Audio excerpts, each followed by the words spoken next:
Hello, everyone, and welcome to the first 5571 video podcast for those of you that are watching this on YouTube. And for those of you that are listening, it's probably going to sound the same as it always has, but this is something that has been highly requested since I started making the 5571 podcast.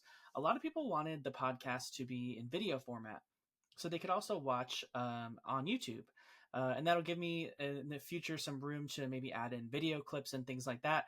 But I figured for this one, I'd start a little bit just bare, right? Just me talking to you guys in the camera or through the microphone and getting started with this new version of the podcast. Now, the podcast is going to resume weekly rollouts. So this will be the first one of 2025.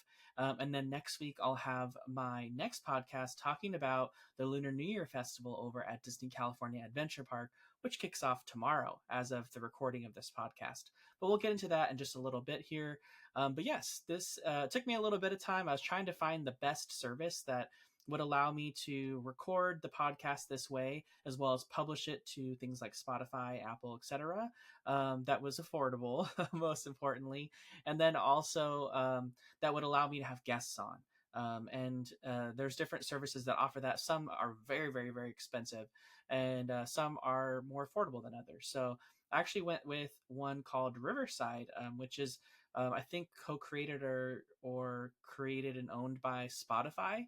I am a Spotify hosted and branded podcast, and then it's put out through like Apple Podcasts and all the others. So, but that's what I decided to go with, and it's going to work out great. I feel it does support like a lot of the things I'm trying to do, and allows me to have guests on. So I'm looking forward to it, and hopefully you guys will enjoy this being on the YouTube channel as well. But for this week, I wanted to start off with just kind of some of the updates for Disneyland going into 2025. And for those that don't know, I guess I should take a moment, like I always do in the podcast, to mention that this 5571 podcast is a podcast all about what's new and what's happening at the Disneyland Resort. We also sometimes discuss other theme parks like Knott's Berry Farm and Universal Studios in Southern California. And then, of course, Walt Disney World, too, if I have a chance to get over there and cover some things. But mainly, we talk about the Disneyland Resort to help you plan trips, plan vacations, etc. Know what it's like. Maybe you're just an annual pass holder, Magic Key holder, and you want to know kind of what the updates are. You don't get to go as often as you'd like. That's what I'd like to bring to you, right? I try to go as often as I can to bring you the latest updates and then share them with you on the podcast. But I first wanted to start off this segment of the new year with our closures. Closures are a big topic for me on the podcast. Usually I like to mention them. And this time around, usually in January, is typically when we see a lot of closures at Disneyland. And more specifically, I feel this year more than ever. Disneyland is about to kick off its 70th anniversary in July, and then the celebration begins in May, and they're going to be doing a lot of refurbishments to make sure the park is looking and feeling the way it should be for its 70th birthday. So I first wanted to start off over at Disneyland Park to kind of let you know, as of now, what's going to be closed when you visit the park if you have an upcoming trip. So starting first, of course, this isn't new, but right now, Great Moments of Mr. Lincoln, that stays closed. But I wanted to kind of mention this one too, because when it does reopen as the brand new reimagined Walt Disney A Magical Life, featuring that brand new Walt Disney animatronic, the show itself, the reason why it took so long is they spent a ton of money investing in a new stage that has a round table. If you've ever seen like a Broadway show or anything that uses a round table, like Les Mis or even like Hades Town, it'll be something similar, but it allows the show to rotate, kind of like Carousel of Progress at Disneyland, to show you two different shows. So one time it'll show you the Walt Disney Magical Life, and then it can rotate so that the next group of guests that are waiting can see Great Moments of Mr. Lincoln. So it allows different shows throughout the day to kind of vary it up a little bit for people that want to see both. And it allows them, more importantly, to keep something as iconic and historical as Great Moments of Mr. Lincoln. Now, once this ride debuts again on May 16th, 2025, it's going to debut with just the Walt Disney version of the attraction. The Lincoln attraction will stay closed and kind of in hiding on the rotating round table. but they'll show the Walt Disney Show exclusively, probably to make sure that everyone has an opportunity to see it and experience it. And then, of course, it'll be the highlight of the 70th anniversary, since it's featuring a brand new animatronic of Walt Disney himself, which has never been done before in a park. So this is a big deal, and it makes sense that they would just focus on this one. We don't have an idea or word yet on when the actual Lincoln attraction will return, but it is going to return at some point. So it's something that we can all look forward to. Now, next up, I wanted to mention the Haunted Mansion closure, which at the time of this podcast is going to be reopening in just 2 days. So, Haunted Mansion closed just a few weeks ago, or a couple weeks ago, to remove Haunted Mansion Holidays Layover and bring back the regular Haunted Mansion, which we haven't seen in almost like 2 years at this point, it feels like. Haunted Mansion closed over a year ago when it was Haunted Mansion Holiday, and then was closed for an entire year during its refurbishment of the brand new queue, and adding on the gift shop, etc. And now it reopened this year, but as Haunted Mansion Holiday again. So it had been so long since we had seen the regular Haunted Mansion, and we finally will get to do that. Now, with it, it's going to bring some new changes, something that we had already thought about as far as rumors. However, now we know, confirmed thanks to things like the Orange County Register, that we will be getting a new attic scene in the Haunted Mansion. So there will be a new bride, and there will be new decorations in the attic that bring to life her storyline. Whatever that may be, it's supposed to be a scarier bride, and not as kind of cartoony as Constance Hatchaway was currently, with her new, like, her projection face and all that kind of stuff. So we'll have to see what they do with the new bride. It was pretty clear in Haunted Mansion Holiday when you were experiencing the attraction that something there was new, because the walls surrounding certain areas of the attic that don't normally do that, even when it's Haunted Mansion Holiday. They were trying to hide or remove from view some new things that were installed, and so we'll get a chance to see that starting this Saturday, January the 18th. Now, another new ending, or another new thing on the ride, will be a brand new ending. The new ending will feature a new segment for the Hitchhiking Ghosts. If you've been on the Haunted Mansion over at the Magic Kingdom at Walt Disney World, it's going to be something similar.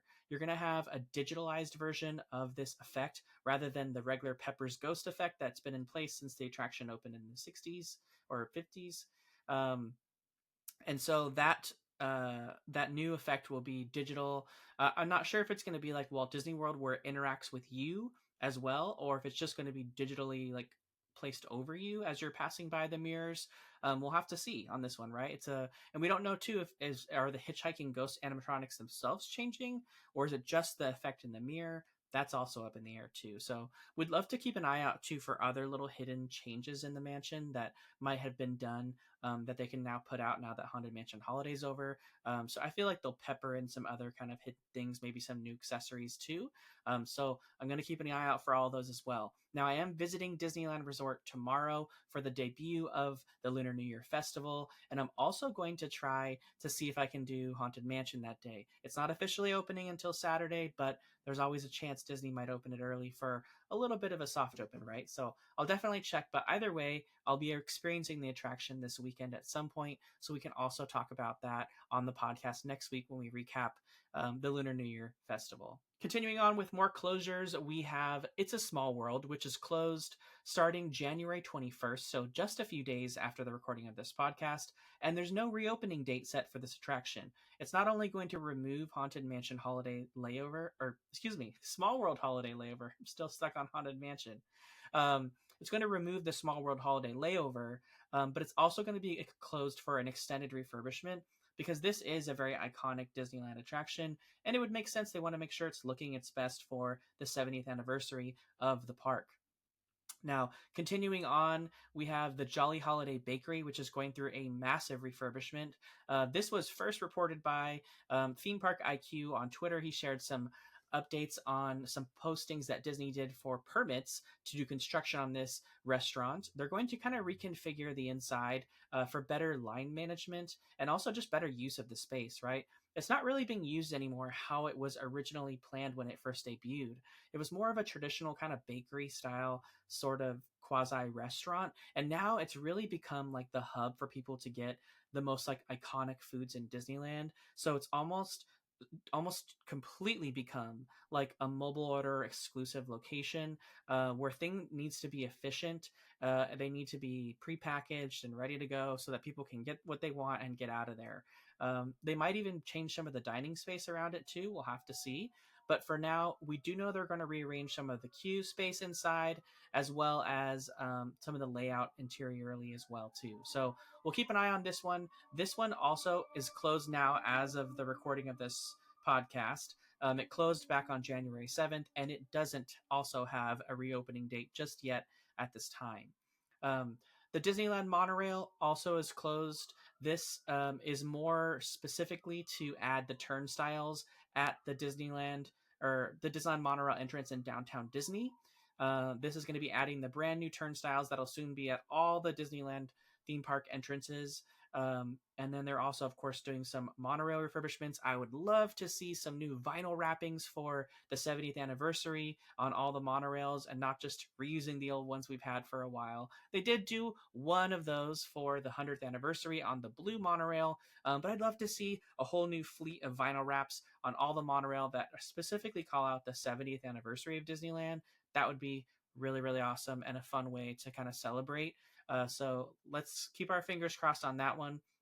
The monorail closed on the 6th of January and is not available until a future date. All these are saying kind of like spring or later in the year. Remember, the celebration kicks off in May, so we know at least a lot of these are going to have to come up before that point. So if you're planning a vacation and you use the Disneyland Hotel and the Pixar Place as your hotel of choice for the vacation, you're not going to have monorail access. And that's a big perk for those hotels. So keep that in mind. They're not going to adjust the pricing of any of the hotels during this time. It's just not going to be available, and you're going to have to walk. So that's something to think about when you're planning a trip around these. Maybe you decide to splurge a little bit more and go with the Grand Californian for closer proximity if you're not going to have access to the monorail during your stay. It's something to think about, right? They don't always post it in a clear space on the website, so that's why I hope to share some of it with you guys here on the podcast. And then lastly, at Disneyland Park is the Disneyland Railroad, which is going to remain closed also for an indefinite amount of time. The railroad closed on the 13th, just a few days ago. And this is going to be for an extended refurbishment on the railroad to replace large sections of the track. The train, is used every day, right, by thousands and thousands of guests. And it goes through a lot of wear and tear. It's an old steam engine train. A lot of refurbishments needed. And of course, with the 70th anniversary just around the corner, they need to make sure that this stuff is up and running and ready to go. So the Disneyland Railroad is also closed at this time. So a lot of closures inside Disneyland Park just by itself as things get prepared. So this is normally the time when tickets are cheaper. We're going to see our cheapest Tier 0 tickets in January and in February for $104. You can probably expect high crowds on those days. But just know it's cheaper for a reason, right? It's going to be a time of year where there's a lot of refurbishments, a lot of closures. And so you're kind of taking that with stride if you're coming on those days, knowing that you'll probably encounter some of this, but you're also saving about like $100 a ticket too. So it kind of all goes and works together. Now, let's hop across the Esplanade now over to Disney California Adventure Park and talk about some of the closures there.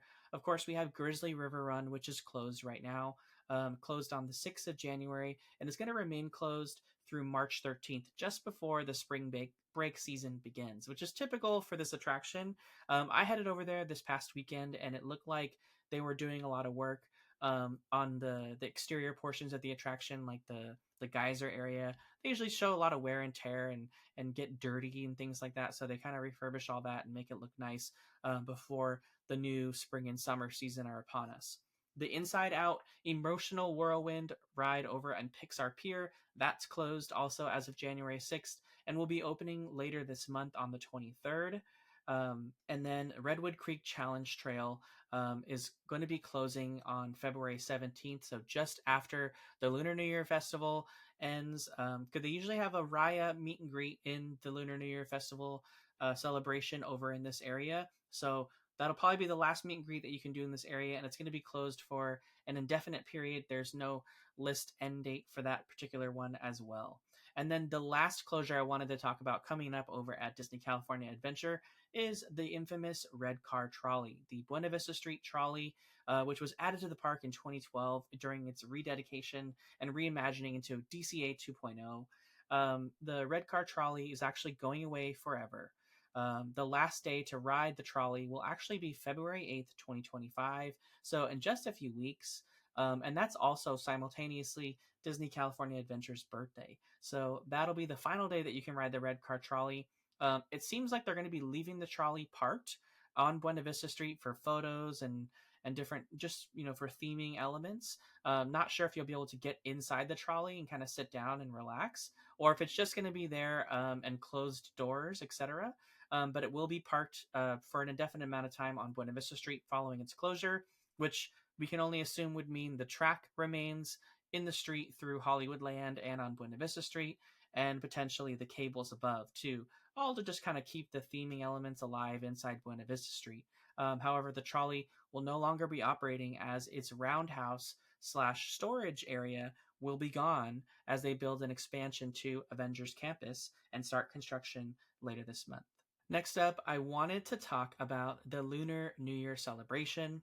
But before we get into that really quick, I just wanted to mention that a new development actually came up today about Magic Keys. So a little bit after the new year or around the holiday season, we had Magic Keys go on sale again, and then they quickly sold out.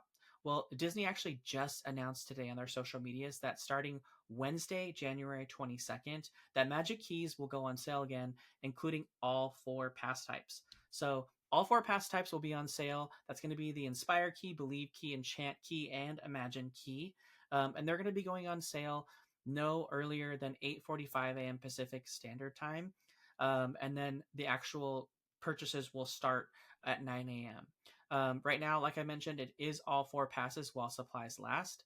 The pricing is as follows for all of those. So the cheapest pass is going to be $5.99 for the Imagine Key, which is available to Southern California residents only. Then there's the Enchant Key for $974, the Believe Key for $1,374, and then the Inspire Key for $1,749. The Inspire Key is the only key that includes parking, and every other pass below that includes discount off select parking lots throughout Disneyland Resort in different tiers. One's like half off, one's 25% off, and some limit you to only specific parking areas inside Disneyland. All of the passes can be done for payments if you are a California resident. And you can do that with a down payment, which usually is about the price of your first payment or so. And then you would have your 12 additional payments after that. So something to look forward to if you've been waiting to buy a pass and didn't make that last round. Otherwise, there are a lot of great alternatives for Magic Keys. Disney's offering a bunch of discounted tickets for like multi-day tickets that can be used over like a 5 or 6 month period, which kind of gives you the feeling of having a pass without having to pay that huge amount of one of those Magic Key annual passes. So, but if you are interested, make sure you mark that on your calendar, January 22nd. Now, let's get into the main topic of this episode, which is all about the Lunar New Year celebration. Lunar New Year celebration kicks off tomorrow to celebrate the Year of the Snake, which is a very important year for a lot of people. But this year is the Year of the Snake, and it's going to be the Lunar New Year festival that we all know and love over at Disney California Adventure, without a lot of changes, but a lot of great things coming back. So it starts tomorrow, January 17th, and goes through February 16th. So just about a month-long celebration. You will be doing the festival food booths throughout the park, which if you watched my YouTube video previous before this podcast, I showed you where the location of those booths were so you can start your planning if you are planning on going to that. I'll also link that in the video description of this if you're watching it on YouTube. And then in addition to that, they're going to have the Milan's Lunar New Year procession, which is like the parade that goes throughout the whole park. They have the Hurry Home Lunar New Year celebration pre-show in front of World of Color. And then they also have different activities and things throughout different parts of Disney California Adventure Park. And then more importantly, a lot of people forget about this, but certain restaurants have special items too for the festival. It's not just the food booths. So we're going to see things from the Grand Californian. We're going to see things from Smoke Jumper's Grill, from the Pim Test Kitchen over in Avengers Campus. So definitely take an eye or keep an eye out for that foodie guide if you haven't already. I'll link that in the description of the podcast as well, so that you can make sure to read that and look it over if you're planning to come. There's a lot of different areas that things are going to be served this time around, right? The famous Mickey shaped sesame bun with the hot dogs in it is still coming back, but it's not going to be at like the normal place you'd expect it to be, and it's going to be served at some of the outdoor carts instead. But more importantly, some of the things that are really kind of attracting my attention on the foodie guide are things that are going to be at the restaurants that don't necessarily have to do with the booths. More specifically, the top of my list is something that's going to be available at Pim Test Kitchen, of all places. This is a large sesame flatbread called the Legend of the 10 Spices Flatbread, kind of a play on the 10 rings. So that's kind of a cool celebration that they're going to be doing over at Avengers Campus. But essentially, it's like a large sesame flatbread if you've ever gotten one of those from like certain Chinese restaurants. And it's going to have kung pao beef on it, sesame spread, toasted bok choy, napa cabbage, and cilantro, onion cilantro salad garnished with radishes on top. And those are like the rings, right, on top of the on top of the flatbread. It looks really really good, and I'm excited to try this. So that's going to be over at Pim Test Kitchen. It's not available on the tasting card, so this is going to be an entree that you're going to have to order separately. The other one that I was super excited about that's not listed or that's not specific to a booth is going to be over at Smoke Jumper's Grill. They're going to have fire chicken wings with sesame seaweed crunch over at Smoke Jumper's Grill. And this will be actually available in a sip and savor size. So if you don't want to get the full size, you can use your sip and savor pass at Smoke Jumper's Grill. So remember, the booths are not the only place that you can use your sip and savor pass. People think it's just what's at the booths. You can go over to Smoke Jumper's Grill and get a sip and savor size portion of those fire chicken wings. And then lastly, another one that I wanted to get, which is over at Disney's Grand Californian Hotel and Spa, is an item I think that they had last year, but they're doing it with a little bit of a different preparation this time around. And that's over at the Craftsman's Grill. It's the Dan Dan Noodles dish. This is an entree that is not sip and savor eligible since it's outside the park. That makes sense. But it's going to essentially be pork, seasoned noodles, peanuts, green onion, sesame, oil, garlic, and cilantro. It looks really, really good. I love a good noodle dish, and this one just looks better than ever. Of course, the Grand Californian Great Hall will also be serving Lunar New Year themed treats, and with all the decor they introduced last time around. But there's places like the Hearthstone Lounge over at the Grand Californian's lobby. They're going to have special appetizers and entrees. The Pixar Place Hotel over at Great Maple, they're going to get in on the fun with some 5-spice sugar donut holes that have special dipping sauces for the Lunar New Year. The Sketchpad Cafe over there is going to get in on the celebration. Over in downtown Disney, Ballast Point is going to get in on it. Beignets Expressed, Centrico, and Paseo. They're all going to have different things to help celebrate the Lunar New Year. And then, of course, over in Disney California Adventure Park, we have the 6 booths returning this year. So there's going to be 6 marketplace booths that you can use your Sip and Savor Pass at. Remember, the Sip and Savor Pass over at Disney California Adventures Lunar New Year Festival are only 6. So for the Food and Wine Festival and the Festival of Holidays, you get 8 tastings. For the Lunar New Year Festival, you get 6 tastings. And all of them look pretty okay. There's some things coming back. I'm not like super excited for anything other than one that really stuck out to me was the pho dip with rice noodles. It kind of looks like a Vietnamese banh mi, that has all the ingredients that you would normally have in pho, and then you dip the sandwich like a French dip into pho broth. So I'm interested in that one. That one looks really really good. We've had the fried lemongrass chicken dumplings before; those were good. We've had the Kung Pao Bao and the Red Panda Bao from past festivals. People like those. The Kung Pao Bao I had, that looks pretty good. And of course, Aunt Cass Cafe coming through with its bread puddings. I haven't eaten those, but I know a lot of people love them. This one is an almond cookie bread pudding, which has a gooey almond center.